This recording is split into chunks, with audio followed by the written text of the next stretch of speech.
Really? The 3 most common mistakes that people make in the gym that literally destroy results and annoy any personal trainer to no end. The first mistake, can you guess it? Training with the intensity of a Disney character. You know what this is, right? The happy guy at the gym that has to say hi to everyone. Hey, John! And John's in the middle of doing squats. And then he just waits for someone. He kind of sits on the bench and just kind of waits for somebody to end their set. Hey, Sarah, how you doing? Looking good today? You getting your shirt? He's happy because he has people trapped in a facility where he can make friends. If you are at the gym more than an hour, you are simply just making friends. Challenge creates change.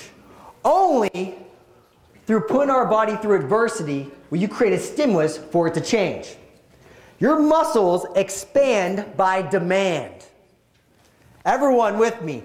Challenge creates change. Ready? Challenge creates change. Again, challenge creates change. One more time and with like a little ferocity. Ready? Challenge creates change. Raise your hand in the air and say yes. Yes! Challenge creates change. That is the principle that if you apply it to anything in life, you have no other option but to grow. The second mistake, doing the same thing all the time. I worked with 2 NHL players when I was in Pittsburgh, and they came up to me and I said, well, what are you doing now? He goes, well, it's the off season, eh? They were from Canada, so they said, eh, all the time. And I got, after a conversation of trying to figure out why they were doing what they were doing, they've been playing for, they played college minors. It was 8 years of doing the same program they got from their high school gym class. People do what they know and what they're comfortable with. If you do the same thing all the time and get results for, say, the first 3 weeks, eventually your body will adapt. It's called irritation adaptation or challenge change. So any program you go on will only work for a certain amount of time. If you have been working out less than 6 months or you haven't worked out at all, you must change some aspect of your program at least every 4 weeks as a minimum. If you've been training 6 months to a year consistently, you must change some aspect of your program at least every 3 weeks. And if you are advanced, training more consistently for over a year to 2 years, you must change your program at least every 2 weeks. Otherwise, your body will adapt, you'll plateau, and you will not see a physical change. That's the principle. Challenge creates change, and you must change.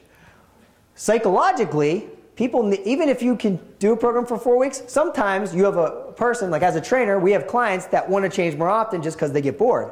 So then there is a science, which means 4 weeks, and there is the art, making it real life, and sometimes you have to change it every week.